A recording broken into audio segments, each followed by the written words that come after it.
gue melihat orang Muslim yang jahat, orang Kristen yang jahat, orang Buddha yang jahat, orang Hindu yang jahat, itu sama saja.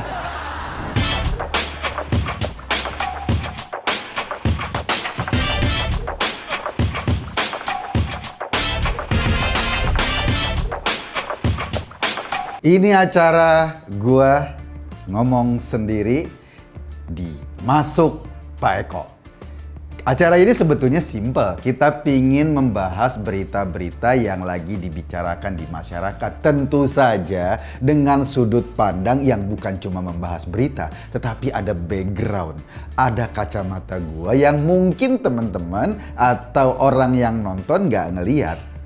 Kita ikutin di Masuk Pak Eko. Hari ini kalau kita buka Twitter itu ada tagar, judul tagarnya Siska EEE bukan Muslim. Gue penasaran, ini ada apa kok ada tagar yang menyatakan agama seseorang. Lacak punya lacak, ternyata Siska EEE ini atau Siskae gue sebut, ini kemarin ditangkap polisi gara-gara aksinya. Aksinya memamerkan memamerkan toketnya di sebuah bandara di Yogyakarta. Gua akhirnya mau nggak mau terpaksa lihat-lihat juga. Ukurannya dermawan. Banyak orang yang suka ternyata selain gua. Jujur saja, Siskae ini bukan cuma sekali dua kali mamerin bagian paling intim dari tubuhnya, tapi katanya udah beberapa kali. Dan yang di Jogja ini, di bandara ini bikin heboh. Heboh bukan karena ukurannya, heboh kok ada ya orang memamerkan toket kemudian dibuatkan sebuah konten. Karena rame, polisi bertindak dan Siska ditangkap oleh polisi karena melanggar undang-undang pornografi. Ketika diperiksa polisi, ternyata Siska waktu pada saat pemeriksaan pakai jilbab gitu. Nah, pada saat itulah ada tagar di Twitter yang ngomong Siska bukan Muslim. Jadi konteksnya ketika dia diperiksa polisi pakai jilbab itulah yang akhirnya tagar itu keluar. Pertanyaannya begini, sebetulnya apa makna tagar ini buat kasus Siska? Dilacak-lacak, kalau kita lihat KTP-nya, nama aslinya Francisca Chandra Novianti. Nama aslinya begitu. Terus kemudian ketika dilacak-lacak lagi, ada beberapa kontennya yang memang agak norak menggunakan lambang-lambang agama tertentu. Sehingga kemudian ada tagar Francisca atau Siskae bukan Muslim. Gua sih kaget, kenapa orang sibuk mikirin agamanya Siska? KTP-nya sendiri Muslim, tapi kenapa ada tagar itu? Ini yang selalu menjadi pertanyaan kita. Kenapa orang-orang itu mau mengarahkan isu ini menjadi isu agama? Padahal Siska ditangkap polisi bukan karena dia Muslim, bukan karena dia tidak beragama, atau bukan karena dia menyembah batu akik. Itu urusan dia. Dia ditangkap polisi karena perilakunya. Jadi ketika ada tagar Siska bukan Muslim, ini sungguh aneh tapi nyata. Buat apa? Dan apa hubungannya antara kemuslimannya sebagai agama dan perilakunya? Polisi nangkap orang bukan karena agamanya. Sama kayak polisi nangkap Rizik bukan karena dia ketua atau imam besar FPI, karena perilakunya. Polisi nangkap Bahar Smith bukan karena agamanya atau bukan karena dia suka ceramah, karena perilakunya. Posisinya sama. Polisi nangkap Siska karena suka pamer toket di media sosial, bukan karena agamanya. Jadi sekali lagi ya, tagar Siska bukan Muslim, padahal KTP-nya Islam loh. Ini jelas-jelas mengacaukan kita. Kenapa mengacaukan kita? Tagar itu diarahkan seolah-olah yang pamer toket itu agama lain. Padahal kan menampar kaum Muslim sendiri ketika kita tahu akhirnya Siska Muslim. Yang kedua, KTP-nya Siska fotonya pakai jilbab bro. Itu juga. Nah, gue sendiri Muslim, gue sendiri tidak merasa tersinggung agama gue dengan perilaku yang seperti ini. Kenapa tidak tersinggung? Karena memang perilaku ini nggak ada hubungannya dengan agama. Perilaku ini nggak ada hubungannya dengan keyakinan dia. Ini cuma perilaku norak. Ini perilaku yang ngaco. Sama kayak chat mesum, nggak ada hubungannya sama ulama. Ini perilaku yang norak. Polisi berhak menangani karena perilakunya. Nggak ada hubungannya sama soal agama. Itu yang pertama. Yang kedua, ketika diperiksa, Siska pakai jilbab. Karena pakai jilbab itulah kemudian orang teriak-teriak. Kemarin pamer toket ketika diperiksa polisi, dia pakai jilbab ini sama saja menghina Islam. Makanya kemudian ada tagar Siska bukan muslim. Bro, bukan cuma Siska yang ditahan polisi atau ditahan pihak keamanan tapi tiba-tiba pakai jilbab. Koruptor, cewek-cewek yang terjerat korupsi, banyak yang ketika ditahan tiba-tiba pakai kerudung. Kerudung jadi tempat bersembunyi identitas. Jadi juga jangan kaget ketika Siska pakai jilbab, dan ini sama sekali nggak ada hubungannya dengan agama. Koruptor-koruptor juga ketika dia korup nggak mikirin agama. Siska juga ketika pamer toket nggak mikirin agama. Terus kenapa lo mikirin agama ini dengan pakai tagar Siska bukan muslim? Ini sekali lagi, jangan kita menilai sesuatu dengan cara pandang yang sempit. Nggak ada hubungannya sama agama, kita kait-kaitkan. Itu salah kamar namanya, salah lapangan namanya. Dan cara pandang seperti ini, menurut gua, cuma cara pandang orang-orang sempit. Karena apa? Setiap orang itu punya identitas yang beragam. Maksud gue gini, gue muslim, gue juga seorang yang suka bikin konten di media sosial, gue juga punya usaha kecil-kecilan, gue juga bapak dari seorang anak, misalnya dari anak-anak gue juga bagian dari masyarakat Indonesia. Jadi identitas gue ini beragam, bukan cuma gue seorang muslim, tapi gue juga seorang warga negara Indonesia, gue juga seorang lelaki, gue juga seorang pengusaha, gue juga seorang pembuat konten. Ngapain harus kita ambil satu identitas untuk menempelkan perilaku gue? Itu kan sama saja kita ingin mengecilkan arti identitas keagamaan kita untuk sebuah perilaku yang biasa-biasa saja. Pamer toket mah di zaman sekarang udah bukan hal yang aneh. Jadi ketika Siska dan Anda semua melihat aksi orang ini, ya sudah, orang ini memang seneng membagikan kebahagiaannya pada orang lain. Buktinya yang nonton banyak, kan itu.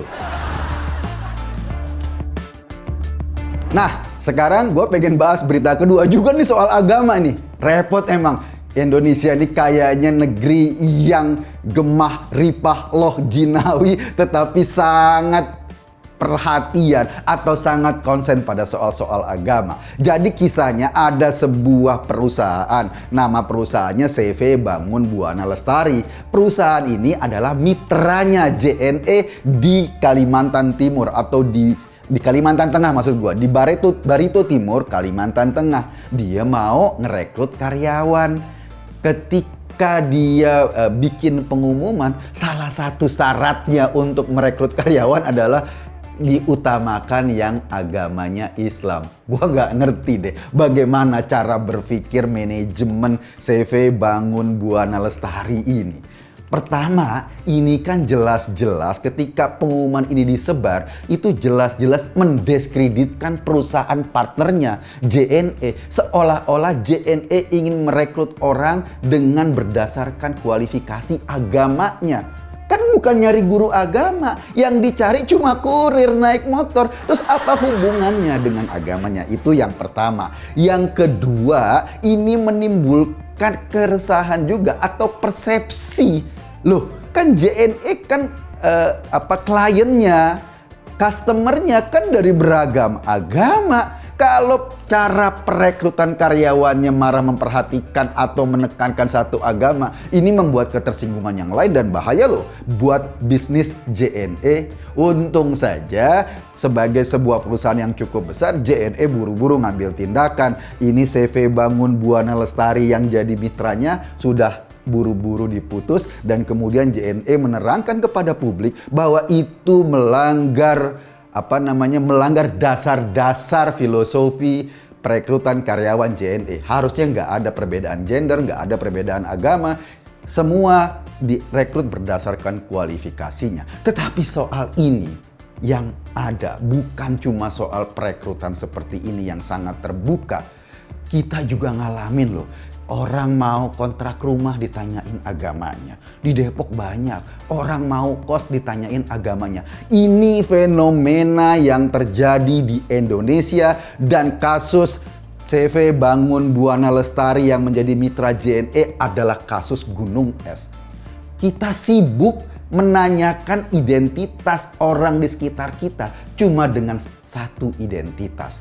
Agama lu apa? Kalau sama oke, kalau nggak sama bye-bye. Ini kan mengkhawatirkan.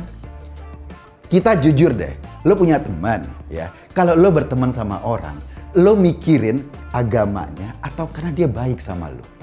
Lo lebih mana pilih ada satu orang yang satu agama sama lo, tapi kelakuannya jahat, sering nipu lo, nggak jujur, berteman sama lo, tapi nyusahin terus, di satu agama sama lo. Atau temen lo yang beda agama, tapi dia baik. Dia respect sama lo sebagai teman. Sebagai manusia normal, lo pasti milih orang yang respect sama lo. Orang yang baik sama lo untuk diajak berteman. Kita nggak penting, agamanya soal urusan dia. Kenapa? Karena ketika kita sebagai manusia, yang kita lihat adalah manfaatnya. Buat kita, manfaatnya buat hidup kita. Jadi kacamata gue begini. Untuk seorang karyawan yang direkrut mestinya adalah kualifikasinya. Kalau merekrut anggota FPI, iya agamanya. Kalau merekrut anggota gereja, iya agamanya atau pengurus gereja. Tapi kalau lo merekrut seorang karyawan, ini nggak pantas. Kalaupun di perusahaan swasta, itu hak mereka untuk merekrut karyawan berdasarkan kualifikasi yang disetujui oleh manajemen. Itu hak mereka. Tetapi publik juga punya hak loh kalau protes dan kemudian mereka rame-rame nggak mau menjadi customer JNE beralih ke kompetitornya, kan bahaya buat JNE. Bagi gua ya, gua melihat orang Muslim yang jahat, orang Kristen yang jahat, orang Buddha yang jahat, orang Hindu yang jahat, itu sama saja. Gitu. Orang Muslim yang baik, orang Hindu yang baik, orang Buddha yang baik, enak untuk ditemenin. Orang Muslim yang punya kualifikasi sebagai menduduki jabatan tertentu, orang Kristen yang punya kualifikasi menduduki jabatan tertentu, itu bisa sama. Karena ukuran untuk kita rekrut karyawan adalah kualifikasi dan keterampilannya, bukan soal apa keyakinannya. Jadi maksud gue gini deh, kita mulai melihat orang tuh nggak hitam putih. Ini Islam, ini non-Muslim, ini agamanya A, ini agamanya B. Itu nggak cukup. Orang itu terdiri dari banyak predikat. Sehingga kita bisa jujur menilai orang ketika kita bisa melihat predikat-predikat di belakangnya. Itu misalnya Bahar Smith, dia agamanya Muslim tapi gebukin anak orang, dia juga preman, kan gitu. Kita bisa melihat karena sebagai preman dan gebukin anak orang dia ditangkap, bukan karena agamanya. Begitupun ketika mau rekrut orang, kualifikasi yang penting. Jadi kita penting meletakkan penilaian kita pada satu kasus dengan cara pandang yang benar agar nggak timbul heboh dan merugikan kayak kasus JNE ini. Begitupun kalau lo mau ngontrakin rumah, ya sudah. Yang penting dia baik ngerawat rumah lo, bukan karena dia agamanya apa. Kan kalau kita selalu membedah masyarakat dengan perbedaan agama, bahaya loh buat kita. Kan kita juga nggak enak sebagai di Indonesia Muslim adalah mayoritas, tapi kalau kita di luar negeri yang minoritas terus diperlakukan orang berdasarkan agamanya, nggak enak loh sebagai minoritas. Orang ganteng juga nggak enak sebagai minoritas ketika diperlakukan di sebuah masyarakat yang jelek misalnya. Gue juga sering ngerasain suasana kayak gitu. Saya Eko Kuntadi di acara Masuk Pak Eko. Terima kasih.